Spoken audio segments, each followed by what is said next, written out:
2 Tessalonicenses 2,4, o apóstolo Paulo escreve sobre o filho da perdição, que se opõe e se levanta contra tudo que se chama Deus ou é objeto de adoração, a ponto de assentar-se no santuário de Deus, apresentando-se como Deus. Poderia sentar, irmãos?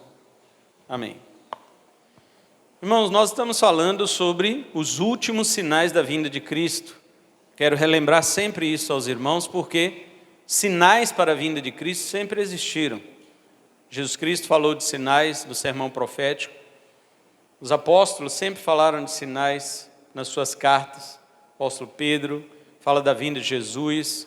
O apóstolo João, no Apocalipse, fala de muitos sinais, trombetas, selos abertos, 4 cavaleiros do Apocalipse. Essas coisas todas são sinais, nós sabemos disso. Mas existem 2 sinais últimos que nós estamos meditando neles aqui nesses últimos domingos, que são a apostasia e o outro é o anticristo. Nós já vimos sobre a apostasia que, infelizmente, para as pessoas que se apostatam, mas felizmente porque a palavra de Deus tem que se cumprir. A apostasia é o abandono da fé. Pessoas abandonando a fé, se desviando da doutrina, da verdade, e como nós temos visto, hoje, a verdade ela está sendo severamente substituída, e nós já falamos sobre isso, então vamos adiantar. Falamos então também sobre o anticristo, e é sobre esta pessoa que nós estamos comentando. Nós fizemos uma apresentação dele, falamos sobre os seus simbolismos, e semana passada falamos sobre duas características dele, que ele caminha para a destruição, e como que ele se revela, como que ele se apresenta. Nós lemos na semana passada, verso 3, dizendo que ele é o homem do pecado, ou o homem da iniquidade, e o filho da perdição. Anomia e apoleia, que é anomia, iniquidade, e apoleia, destruição. Hoje nós vamos então falar sobre adoração. O anticristo, ele será um homem que exigirá adoração para si. O apóstolo Paulo profetiza que o qual, que é o anticristo, isso aqui é um pronome relativo, falando daquele que ele estava dizendo do verso anterior, versículo 3.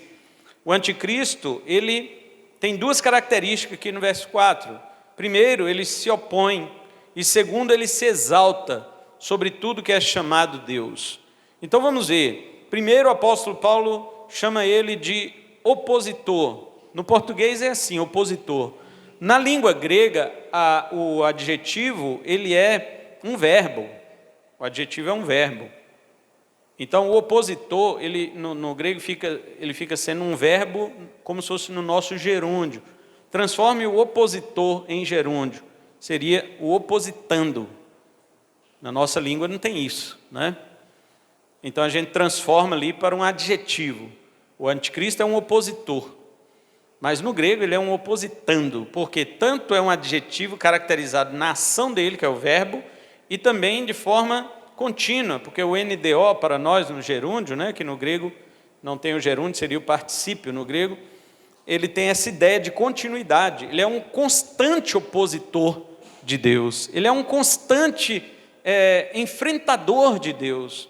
A palavra que Paulo usa aqui é uma palavra que diz que a pessoa se coloca frente a frente com a outra.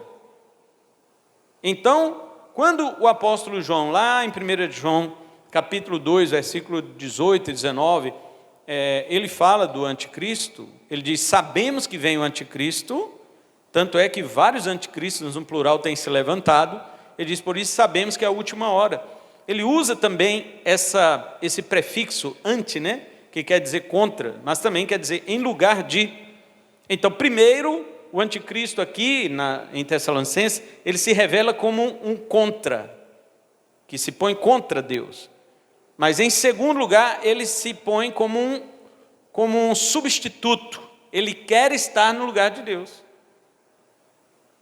Veja que ele preenche os 2 significados do prefixo anti, que no grego significa contra e também em lugar de. Então, ao mesmo tempo que ele é contra Cristo, ele quer tomar o lugar de Cristo. Ele quer ficar em lugar de Cristo. É isso que Paulo está dizendo. Ele se opõe, primeiro. Então, ele é o próprio sujeito que se identifica com o verbo que ele vai executar. Ele não somente se coloca em lugar de Cristo, mas ele se opõe a Cristo. Irmãos, eu quero chamar a atenção de vocês para o que está acontecendo em nossa sociedade. Nós estamos vivendo em uma época em que a oposição ao cristianismo está aberta. Ela não é mais uma oposição velada. As pessoas não estão mais contra o verdadeiro cristianismo de forma obscura, não. Elas estão claramente contrárias ao Cristo, ao cristianismo e à fé cristã. Quando você é um cristão falso, quando você é um cristão que corresponde às expectativas e filosofias do mundo, eles aceitam você. Mas veja bem, eles aceitam você desde que também você continue se modificando, como eles se modificam. Porque se você atualmente for como o mundo, vou dar um exemplo aqui. Há 10 anos, o mundo dizia que cada um tem sua verdade. Se você há 10 anos dissesse isso, você era aceito pelo mundo. Hoje, o mundo tem outro discurso. E se você continuar dizendo o que o mundo dizia há 10 anos, eles também te rejeitam. O que eu quero dizer é que o mundo não aceita nem mesmo aqueles que falavam o que eles falavam. Eles não aceitam. Para o mundo continuar te aceitando, você tem que também mudar seu pensamento, como o mundo muda, para que eles continuem te aceitando. E olha que, há 10 anos, se você dissesse, cada um realmente tem sua verdade, você já estava contra a palavra de Deus. Porque a palavra de Deus, ela é verdade absoluta. Ela é verdade absoluta. E se há 10 anos você dissesse assim, não existe verdade absoluta, você já estava contra a palavra de Deus. Mas o mundo te aceitaria. Hoje, algumas pessoas ainda aceitam essa frase, mas a maioria já descobriu que essa frase, ela se destrói. Porque se eu afirmo que não existe verdade absoluta, eu estou falando uma verdade absoluta, que não existe verdade absoluta. Então eu não posso usar esta frase. Algumas pessoas estão se despertando para isso e viram em que bobagem elas caíram, em que filosofia mais tola elas caíram. O mundo hoje, então, usa outras frases. A verdade que faz bem para você. Hoje nós estamos vivendo em um mundo em que o conselho dado é aquilo que faz bem para você. E para ser ético, entre aspas, ele diz assim, o mundo diz assim, desde que não prejudique o outro, se faz bem para você, não tem nada de errado. Vocês podem perceber que as próprias igrejas já não falam mais de pecado. As igrejas hoje chamam os pecados, elas trocaram o nome, porque elas aprenderam isso com o humanismo secular. O humanismo secular, ele odiou a palavra pecado e agora eles dizem que é um distúrbio, é um problema. Não, fulano tem um problema, ele tem um distúrbio, ele tem um transtorno. Eles trocaram os nomes, mas quando você vai ver, é pecado. A Bíblia condena aquilo ali. Uma vez uma pessoa disse, eu queria falar a respeito do problema de pessoas que não conseguem perdoar. Eu falei, mas isso é um problema? Isso não é um problema, isso é pecado. Porque a Bíblia ordena perdoar. Se a Bíblia ordena e eu não faço, é o quê? É problema? Se a Bíblia ordena e eu não faço, é um distúrbio? Se a Bíblia ordena e eu não obedeço, é um transtorno? É pecado. A Bíblia chama desobediência de quê? De pecado. E pecado trata com o quê? Com remédio? Pecado trata com consulta? Pecado trata com arrependimento. Para arrepender, primeiro você tem que reconhecer. Primeiro é reconhecimento. Segundo é o peso na consciência de que você está contra a vontade de Deus. Terceiro é a confissão daquilo. E o quarto é abandonar. Pronto, está livre, você está liberto, você está perdoado. E as pessoas trocaram todos os nomes para quê? Para também trocar o tratamento. Não se trata mais com confronto, com repreensão, porque as pessoas hoje não aguentam ser repreendidas. Elas falam assim, me ofendeu. Isso é muito ofensivo. Então as igrejas estão se adequando a isso. Mas preste atenção, daqui 10 anos, eles não estão mais assim. E se as igrejas não mudarem daqui 10 anos, também não vai servir para eles. Então para que eu vou mudar? Para que eu vou mudar hoje? Se daqui 10 anos eles não vão aceitar nem o que eles mesmos dizem. Para que eu vou mudar? Eu vou ficar com a Bíblia que não muda. Quem aceitar, vai aceitar 10 anos atrás, vai aceitar hoje, vai aceitar daqui 10 anos. Quem não aceitar, não vai aceitar hora nenhuma. Eu vou ter que mudar a Bíblia para ela aceitar e vou ficar nessa mudança o tempo todo. E se um dia eu decidir que não vou mudar mais, ela não vai aceitar, ela vai rejeitar do mesmo jeito. Está vendo, queridos? O mundo não precisa de igrejas que mudam. O mundo precisa de igrejas estabelecidas, na verdade, no fundamento da rocha. É disso que o mundo precisa, porque se existe uma igreja que se adequa, que se adapta, que se modifica com o sistema de pensamento do mundo atual em que ela vive, já tem clubes para isso. Já tem clubes para isso. Para que uma igreja assim? A verdadeira palavra de Deus deve permanecer. E outra coisa, não só para o mundo, porque veja bem, eu estava conversando com uma pessoa que rejeitava o cristianismo, e quando algo muito estranho e pesado começou a acontecer com a pessoa, ela procurou quem? Ela procurou os cristãos.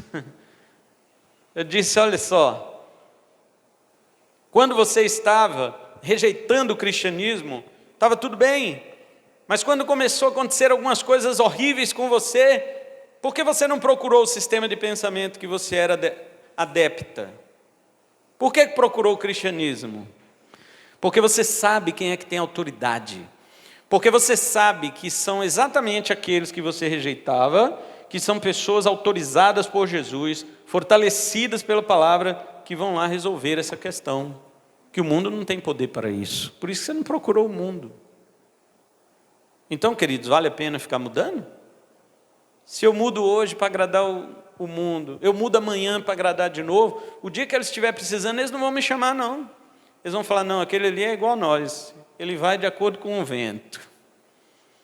Mas se eu não mudar, se eu permanecer firme na estrutura bíblica, ainda que eles me odeiem agora, o dia que eles estiverem precisando, eles vão falar assim, não, tem um camarada que ele é firme. Vamos lá? Vamos conversar com ele? E então o nome de Deus é glorificado. É por isso que a igreja não muda. Falaram para um certo pregador assim, sua mensagem está atrasada há uns 50 anos. Ele falou, nossa, estou envergonhado. Queria que ela tivesse atrasada 2000 anos.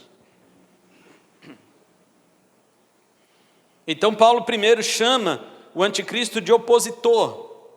E segundo, Paulo chama ele de exaltador, não é? Do grego, a mesma forma que eu expliquei para os irmãos, seria o exaltando, aquele que se exalta. Esse personagem, ele carrega em si esses adjetivos abertamente contrários a Deus, e não somente contrários, mas também substitutos, e não só substituto ao Deus único e verdadeiro, mas a qualquer coisa que se mencione como Deus. Não precisa nem ser o Deus verdadeiro. Qualquer coisa que seja objeto de adoração, este homem, ele irá se opor, ele irá tentar preencher aquele lugar, aquela vaga. Então, novamente, a sociedade mutável na qual nós vivemos, ela, como nós já estudamos em Apocalipse, ela entregará ao anticristo todo o seu reconhecimento. E quando ele assumir o poder, então todos vão concordar com aquilo que ele disser. Nós vimos na semana passada, anomia, falta de lei. Ele será a lei. Então tudo que ele estabelecer como lei, todos aqueles que deram seu poder a ele vão aplaudir. Quem não vai aplaudir este homem é a igreja verdadeira. Porque eu não estou falando de todas as igrejas. Muitas igrejas vão aplaudir. Nós vamos ver isso aqui agora. Deixe-me só falar acerca dessa questão de adoração, dessa questão religiosa. Ele carrega os adjetivos que vão contra Deus, mas que também substituem Deus. E não só o Deus verdadeiro, mas qualquer coisa que se mencione como Deus, ou que seja objeto de adoração. Talvez hoje uma outra religião te rejeite, mas quando o anticristo vier, ele vai fazer com que aquela religião também o adore. E eles vão aceitar, porque a única religião exclusivista na adoração é o cristianismo. A única religião que adora somente ao único Deus verdadeiro em 3 pessoas é o cristianismo. Ninguém mais. Lógico, existe a religião judaica, né, que é também monoteísta, e o Islã, que também é monoteísta. Mas todas estas religiões, quando o anticristo chegar, ele vai preencher todos os requisitos que estas religiões e outras no mundo inteiro estabeleceram para ele ser aceito por elas. Então ele vai exigir adoração da parte de qualquer religião neste mundo e todos vão aceitar. O único povo que não vai aceitar adorá-lo é a igreja verdadeira. Eu repito, igreja verdadeira. Não é qualquer uma, não. E igreja verdadeira está dentro, né, das congregações em vários lugares. Algumas igrejas, algumas placas assim, tem mais, outros tem menos. Eu gostaria que nesta igreja local aqui tivesse mais cristãos verdadeiros do que falsos. Eu gostaria. Aliás, todo pastor gostaria, né? Todo pastor gostaria que todas as igrejas tivessem mais crentes verdadeiros do que falsos. Na verdade, a gente gostaria que tivesse só crentes verdadeiros, mas Jesus falou que isso não é possível, porque existe o joio no meio do trigo. Daniel também, o profeta, ele já falava sobre o anticristo protótipo. Protótipo era aquele que apontava para o futuro, né? Antíoco Epifânio era um rei grego, e ele, mesmo antes de nascer, Daniel havia profetizado sobre ele, Daniel 11:36, falando que ele também tomaria qualquer tipo de adoração para ele. E de fato isso aconteceu. Perto do ano 170 antes de Cristo nascer, este rei Antíoco Epifânio, ele exigia que as pessoas adorassem a ele, que as pessoas reconhecessem ele. Inclusive, ele adotou esse sobrenome, né? O nome dele era Antíoco, por causa dos seus antecessores, que também tinham esse nome, mas ele era Antíoco IV, né? Houve 3 Antíocos antes dele, e ele mesmo escolheu esse sobrenome, Epifânio. Você sabe o que quer dizer Epifânio? Epifânio quer dizer o Deus que se revela, o Deus que se apresenta. Ele mesmo já colocou esse nome nele. Eu sou o Antíoco, o Deus que se apresenta. Então, Daniel já havia profetizado acerca deste homem que queria esta adoração. O apóstolo João também profetizou em 1 de João 2:18, 19, que haveria outros anticristos que também exigiriam reconhecimento. Vou citar um só, porque tem muitos, né? Aqui no Brasil nós temos um bem engraçadinho. O apelido dele é Henrique Cristo. Isso é bom de sinuca, hein? É um falso Cristo, mas está na cara que é um falso Cristo, não é? Pior são aqueles outros falsos cristos que não parece, que parece verdadeiro, que os caras fazem milagres, né? Tem vários, mas recentemente faleceu um chamado José Jesus de Luiz Miranda. Ele é da igreja Crescendo em Gracia e tinha o número 666 tatuado nele, e todos os membros desta seita tinham que tatuar 666. E ele dizia que ele era o Cristo do último dia. Quando ele morreu, os seus seguidores esperaram 3 dias, não queriam que sepultasse, porque acreditavam que ele ia ressuscitar. Um outro, João Batista da última hora, já não é o Cristo, né? Tem o falso Cristo, tem o falso profeta. Esse aqui é um falso profeta. Chamava William Marion Branham. Ele fundou a seita chamada Tabernáculo da Fé. Aqui em Vilhena, não sei se ainda tem, mas tinha uma seita Tabernáculo da Fé, dizendo que ele era o último profeta levantado antes da vinda de Cristo. Ele morreu e Cristo não voltou. Está fraco.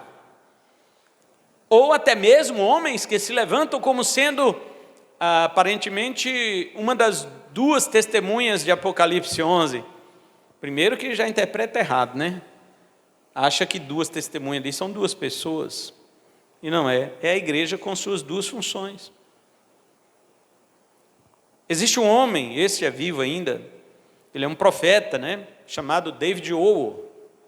Ele é queniano e é líder de uma igreja, agora não me lembro o nome, mas que passando na avenida 34, eu acho, não me lembro agora a avenida, mas é subindo ali para o lado da Avenida Paraná, tem uma igreja dele. E aqui no Brasil a igreja dele é representada por uma pastora, uma mulher que diz que esses membros da sua própria igreja não podem tomar ceia. Por quê? Porque eles são brasileiros. Sim, irmãos, acredite. Quem me disse isso foi alguém da igreja deles. Alguém da igreja dele disse: nós não podemos tomar ceia, porque David Owo falou que o brasileiro é muito pecador. Ele não pode tomar ceia. Eu falei: e o queniano não é não? Não, os quenianos podem tomar ceia. Brasileiro não. Então, essa pessoa falou isso para mim, da igreja dele. E ela perguntou para mim assim: o senhor acredita que ele é uma das 2 testemunhas? Eu falei: não. O senhor acredita que ele é o profeta? Olha, eu falei: não. Porque eu não sei se os irmãos sabem, mas David Owo, quando ele está pregando, ele opera muitas curas, e naquela cidade que não chovia, por exemplo, há 1 ano, ele ordena que chova, e o céu se fecha na hora que ele está orando, na hora. As nuvens se fecham e cai água sobre a multidão que está ali ouvindo ele. Se ele viesse aqui em Vilhena na época da seca, acho que vocês iriam lá também. Fato é que o anticristo final, né, o último anticristo, ele se opõe sobre tudo aquilo que se denomina Deus. Ele se opõe. E Paulo usa a preposição epi, né, que no grego significa acima disso, ou seja, acima de religião. Ele se colocará, mas somente os verdadeiros crentes não aceitarão, porque só os verdadeiros cristãos não admitem que alguém se ponha acima da sua adoração a Deus. Todas as outras religiões, elas fazem concessão, irmãos. Quando o Dalai Lama esteve aqui no Brasil, a Globo, né, foi entrevistar, e aí a repórter perguntou: Dalai, é verdade que alguém quiser fazer parte do budismo, ele não pode ter outra religião? E Dalai Lama respondeu: não, claro que pode, ele pode ter qualquer religião e pode ser um budista. Está vendo? Toda religião, ela tem a política da boa vizinhança. Todas as religiões, elas são inclusivas. O cristianismo não. O cristianismo é exclusivista. O cristianismo, ele acredita na palavra do seu Senhor e Mestre, que disse: eu sou o caminho, a verdade e a vida. E ele deu uma exclusão. Ele falou: ninguém é, qualquer um não. Isso significa ninguém, qualquer um não. Ninguém vem ao Pai, a não ser se for por mim. Você imagina, irmão, se você tiver um amigo, muito amigo seu, e o cara, né? Todo dia você conversa com ele, de repente o cara vira para você e fala assim: eu sou o caminho, eu sou a verdade, ninguém pode vir ao Pai se não for por mim. Você vai pedir o quê? Você vai pedir para internar esse amigo seu. Rapidamente você vai pedir a algum médico para dar uma injeção nele e colocá-lo internado e tratar esse, né? Chamar o doutor Marcelo Marinho, né?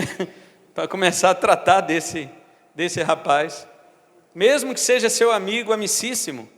No entanto, quando Jesus falava essas coisas, ninguém conseguia considerá-lo louco, ninguém. Todos aqueles que ouviam Jesus falar essas coisas, eles ficavam admirados, e de algum modo inexplicável, de algum modo misterioso, os ouvintes sabiam que aquilo era verdade. Jesus falava naturalmente, irmãos. Jesus falava assim: escutem, eu tenho aí o caminho para vocês. E aí um discípulo falava: mas Senhor, que caminho é esse? Nós não conhecemos o caminho. E Jesus falou: eu sou o caminho, eu sou a verdade, eu sou a vida, ninguém vem ao Pai a não ser por mim. E ninguém achava estranho, ninguém falava assim: interna esse homem. Igual a gente falou várias vezes fazer com o Henrique Cristo, mas não fizeram, né? Agora está lá em Brasília. Ninguém nunca disse interna Jesus, ninguém nunca falou assim: está estranho essas falas dele. Não, as pessoas diziam: só ele pode falar isso, só ele pode falar. Mesmo se o imperador César falasse isso, mesmo se Pilatos dissesse algo semelhante, todos diriam: está louco, interna e tira este homem do poder, como tiraram de fato o imperador César Calígula. Quando ele dizia que ele era Deus, os outros imperadores falavam que era um filho de Deus. Calígula disse que ele era Deus e elegeu um cavalo a senador. Qualquer coincidência né? Ele elegeu um cavalo ao Senado romano, e então as pessoas disseram: não, tem que depor esse homem, tem que tirar. Então, queridos, Jesus falava serenamente coisas profundas e que somente ele podia falar. E ninguém, não por causa disso, né? Prenderam a Jesus por outros motivos, mas olhavam para ele e diziam: realmente ele preenche isso aí que ele está falando. Que coisa, hein? Que coisa. Lá de Apocalipse 13, nós sabemos que as pessoas vão de adorar o anticristo e também a Satanás. Versículos 4 e 8. Embora ele seja mais do espectro político, né, o anticristo, mesmo assim ele vai atuar no âmbito religioso. Por quê? Porque o outro companheiro dele, o falso profeta, que é a besta que surgirá da terra, fará milagres extraordinários. A Bíblia diz que ele fará com que os ímpios adorem a besta que surgiu do mar, que é o anticristo. Capítulo 13, versículos 12 e 13 de Apocalipse. Então o poder político deste homem da iniquidade será tão envolvente que entrará no aspecto religioso. Eu digo isso para os irmãos porque não está difícil isso acontecer. Os nossos políticos, as nossas autoridades judiciárias, elas já entram no aspecto religioso da nossa vida, sim ou não? Quando chegou a Covid-19, eles entraram no aspecto religioso, falaram para fechar as igrejas. E você acha que o anticristo vai fazer o quê? Você acha que ele vai, não, pode congregar aí tranquilo, vocês são meus parceiros, meus amigos? Não. Irmãos, se as autoridades que não são esse homem, que não receberam todo o poder de Satanás igual ele vai receber, já pintaram e bordaram com a igreja, imagina o que esse homem vai fazer. Então, ele vai entrar no aspecto religioso. Segunda coisa para nós encerrarmos. O apóstolo Paulo, além de dizer que ele é contra Deus e que ele substitui Deus, ele se opõe a qualquer coisa que se chama Deus e toma o lugar daquilo para que você adore ele. E, irmão, não se espante, quase todo mundo vai aceitar isso. Ou vocês estão achando que as pessoas vão... Olha o que as igrejas inventaram. Existe um arrebatamento secreto, que só vai os crentes top, bem preparados. Tem igreja aí que chama eles de vencedores. Tem os vencedores. Eles dividem a igreja em 3 classes. Os vencedores, que são os top. A igreja, que é os mais ou menos. E aqueles bem barrelão mesmo, não sei o nome desses lá que eles dão. Mas aqueles bem furrebinha, que vai ficar aí, né? Para o último rabisco lá da grande tribulação. Mas os vencedores mesmo, os crentes preparados, são aqueles que vão subir no arrebatamento. Aí os crentes meia boca, que é a igreja no caso deles aí, já fica pensando, porque eles acreditam nisso. Nós já destruímos esse argumento aqui. E nós não, né? Paulo. Está escrito, então é Paulo. Os crentes mais ou menos, eles ficam pensando, sabe o que, irmãos? Olha, se Jesus arrebatar a igreja e eu ficar, eu não vou negar Jesus nem a pau. Eu vou me manter firme e ele pode me matar porque eu vou na segunda chamada. Eles pensam desse jeito. E eles pregam isso também, sabe o que eles pregam? Eles pregam assim, olha, você não aceitou a verdade de Deus, não seguiu a vontade do Senhor, agora que a igreja foi arrebatada, você vai ter que dar seu sangue para você se salvar. Olha, o sangue de Jesus não salvou o cara, mas o dele vai salvar. Imagina. O sangue puro do Cordeiro, puro de Deus, não salvou você. Agora o seu sangue sujo vai te salvar. Engraçado, né? O cara, na facilidade que nós temos hoje, na liberdade que nós temos hoje, ele negou Jesus. Aí na unha do anticristo ele não vai negar. Me ajuda aí, irmãos. Não dá para crer numa coisa dessa. Primeiro, porque não está na Bíblia. E segundo, porque a realidade diz outra coisa. Mas eles já disseram isso e tem gente que... Irmãos, tem gente que fala assim, não, se o Jesus voltar e eu ficar, aí sim eu me esforço e não nego Jesus e serei salvo na segunda etapa, no segundo tempo lá, sei lá, na prorrogação, nos pênaltis. Ele acha que ele vai, de alguma forma, ele vai dar um jeito. Porém, vamos deixar isso, porque já falamos, né? Mas o que eu quero dizer para os irmãos, entrando neste último ponto, né, que Paulo falou que ele se opõe a Deus e também chama a adoração para si. O que eu estava dizendo, e quero concluir o que eu estava dizendo, é o seguinte: não vai ser uma coisa espantosa. Quando o anticristo disser, porque quando eu era mais novo, eu pensava assim, não, ele vai ser tão fingido que ninguém nem vai saber que ele é o anticristo, né? Aí algumas pessoas já me perguntaram isso, pastor, nós vamos saber quem é o anticristo quando ele apareceu, ele vai ficar meio assim velado, ninguém vai saber quem é. Eu também ficava pensando isso, mas hoje com a cara de pau desse povo, eu não tenho a menor dúvida de que o anticristo, ele vai falar claramente, ele pode dizer claramente, eu sou o anticristo, o 666, servo do diabo, e exijo adoração. E todo mundo vai prostrar o joelho, ele falando desse jeito. Eu não tenho dúvida. Ele não vai precisar enganar ninguém. Por quê? Nós vamos chegar lá, versículo 11. Porque essas pessoas que vão fazer isso, já ouviram a verdade muitas vezes e não deram ouvidos. Então Deus mesmo entregará estas pessoas à operação do erro, para que elas creiam na mentira. A mentira, ela hoje ainda está recheada com um pouco de verdade, mas naquele dia ela estará uma mentira pura.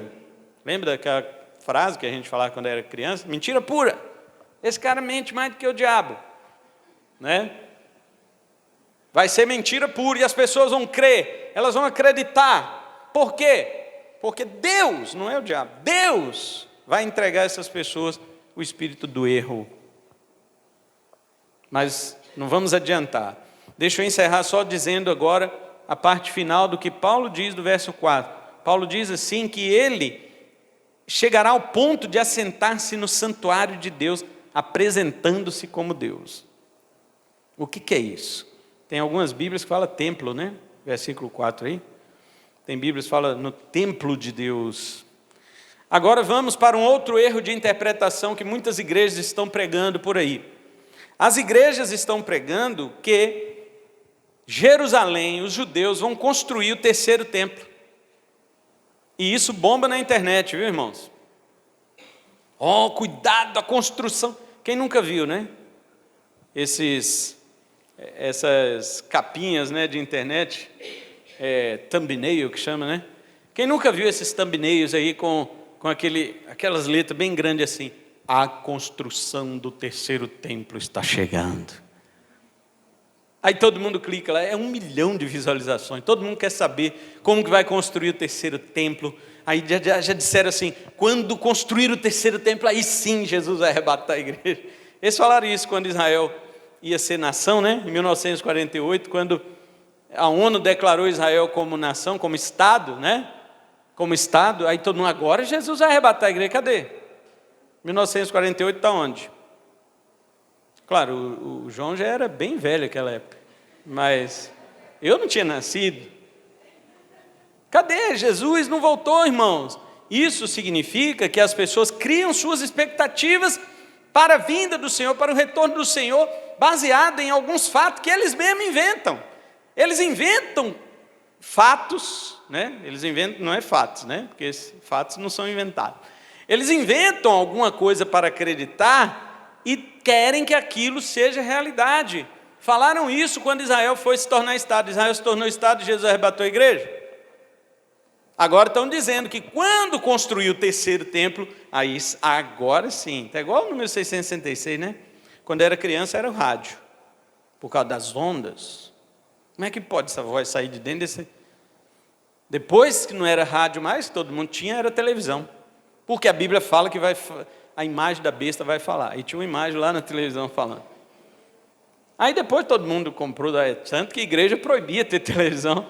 Agora todo mundo comprou televisão, aí veio o código de barra. Ah, agora sim, né? Tem um irmão aqui da nossa igreja que ele aceitou Jesus com medo do código de barra, irmão.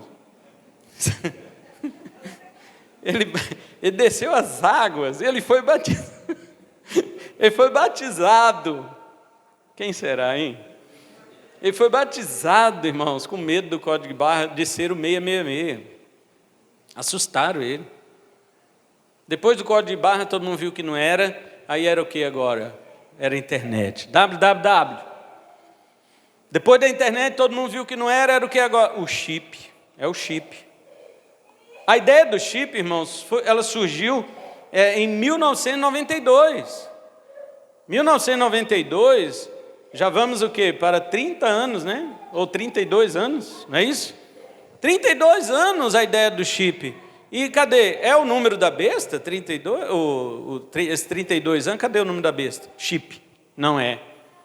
Ah, agora sim, porque Elon Musk, né, colocou o chip, instalou o Neuralink no cérebro de nós. Cadê, irmãos? Nada disso. Nós vamos depois falar deste número, que é totalmente simbólico, não tem nada a ver com chip, não tem nada a ver com nada. Dessas coisas aparentes, dessas coisas materiais. E eles, além de ficarem ouriçados com isso, eles também agora ficam com o terceiro templo. Não vai construir o terceiro templo. Vai ter a construção, porque quando construir o terceiro templo, Jesus vai voltar e arrebatar a igreja. Agora me responda uma coisa, você que lê a Bíblia, para o apóstolo Paulo, certo, concordo, ele escreveu aqui, o anticristo chegará ao ponto de sentar-se no santuário de Deus, ok. Mas eu pergunto para você que lê a Bíblia, para o apóstolo Paulo, quem é o santuário de Deus? É o templo de Salomão? É o templo de Jerusalém? É a mesquita de Omar? Para Paulo, quem é o templo de Deus? São os crentes. Olha 1 Coríntios 3,16. Vós sois o santuário de Deus, e o Espírito de Deus habita em vós. Olha 1 Coríntios 6,19. Não sabeis que o vosso corpo é o templo do Espírito Santo? E que não sois de vós mesmos? Olha 2 Coríntios, capítulo 6, versículo 16. Pois vós sois o santuário do Deus vivente. Irmãos, quando Paulo diz aqui em Tessalonicenses que o anticristo, ele se assentará no templo de Deus, Paulo está falando da igreja. Paulo está dizendo que a igreja vai aceitar esse homem no meio dela. É muito pior do que construir um terceiro templo em Jerusalém. Pode construir, eu não estou dizendo que não vai, mas primeiro eles têm que brigar com os muçulmanos, porque aquilo lá é deles agora. Agora não, faz tempo. O domo da rocha, a mesquita de Omar, é dos muçulmanos. Eu quero ver algum judeu se atrever a construir o terceiro templo ali. Os muçulmanos tomaram conta daquilo, irmãos. Agora, pode chegar um dia deles fazer um acordo, embora eles são inimigos, mas pode chegar um dia deles fazer um acordo, vocês, deixa nós construir o terceiro templo, nós estamos doidos para construir o terceiro templo. Vamos deixar, eu não sei como é que eles vão fazer. Pode acontecer, mas isso significa que Jesus vai arrebatar? Nada a ver, porque não é isto que Paulo está dizendo. Paulo está dizendo que o santuário de Deus, o templo de Deus é você, sou eu, é o povo de Deus, é a igreja do Senhor que está espalhada nos 4 cantos da terra. Esta é a igreja, este é o templo, este é o santuário do Senhor. E Paulo está dizendo que o anticristo se assentará no meio de nós. Ou seja, igrejas aceitarão a mensagem deste homem, irmãos. Igrejas vão aceitar que este homem suba em seus púlpitos. Você está achando que isso é difícil? Eles já aceitam os anticristos no plural? Eles já aceitam os falsos profetas? Por que não vão aceitar o chefe deles? Quem aceita a bagagem, aceita a pessoa que está mudando, não aceita não? Minha mãe dizia para nós quando éramos jovens: meu filho, se você não quer namorar uma menina, não aceite os presentes dela. Meu pai já era mais duro, ele falava: se você não quer que o diabo entre em você, não aceite os presentes dele. Eu falei: meu Deus do céu, era melhor a namorada. Mas serve para qualquer coisa. Se as igrejas já aceitam o anticristo, os anticristos em seus púlpitos, se as igrejas já aceitam os falsos profetas em seus púlpitos, por que não vão aceitar o anticristo final, o anticristo escatológico? Claro que vão, irmãos. Muitas igrejas falarão a mesma língua dele. Olha o que João diz, 1 de João 2, 18, 19. Filhinho, já é a última hora, e como ouvistes que vem o anticristo, também, singular, agora muitos anticristos, plural, têm surgido, pelo que conhecemos que é a última hora. Presta atenção no 19 agora. Eles, plural, anticristos, saíram do nosso meio. Você já leu isso aqui na Bíblia? Os anticristos, no plural, saíram do nosso meio. Os anticristos, irmãos, não são pessoas lá do mundo, eles estão no nosso meio, eles são planta de Satanás, eles são joio, eles são semeados pelo maligno. Leia a parábola do trigo e do joio em Mateus 13. A evidência de que nós já estamos na última hora, segundo o apóstolo João, é que muitos anticristos, plural, têm surgido. Eles são antecedentes do anticristo no singular, e mostra que essa hora tem chegado. Também João nos informa que eles saíram de nosso meio. Ou seja, estavam em nosso meio. Os anticristos que vêm antes do anticristo saem do meio dos cristãos. Mas o apóstolo diz: eles não são dos nossos. O que ele está dizendo aqui? Se eles saíram do meio da igreja, como é que não são dos nossos? Porque existe a igreja visível. A igreja visível são todos os crentes que você vê. Mas você não sabe quem é salvo, sabe? Mas existe a igreja invisível, que Deus olha para toda essa multidão que se diz crente e Ele sabe quem é salvo. E João diz: eles saíram do nosso meio. Ou seja, dá para assustar, porque estavam no meio de nós, anticristos no meio de nós. Mas dá para ficar alegre também, porque João diz: não eram dos nossos. Está vendo que dentro da igreja tem pessoas que não são dos nossos? São os apóstatas. São pessoas que ainda fizeram milagres, são pessoas que não são salvas, muitos se manifestam e que profetizam. Jesus falou disso em Mateus 7, 22, eles expulsam demônio, eles operam milagres, eles fazem muitas coisas. Então, mas mesmo assim não são dos nossos, embora estejam em nosso meio. Então o templo aqui nada tem a ver com Jerusalém, e sim com a igreja, pois nós é que somos o templo de Deus. Não devemos nos espantar que muitas igrejas abrirão suas portas para o anticristo, uma vez que já fazem isso para os anticristos e para os falsos profetas.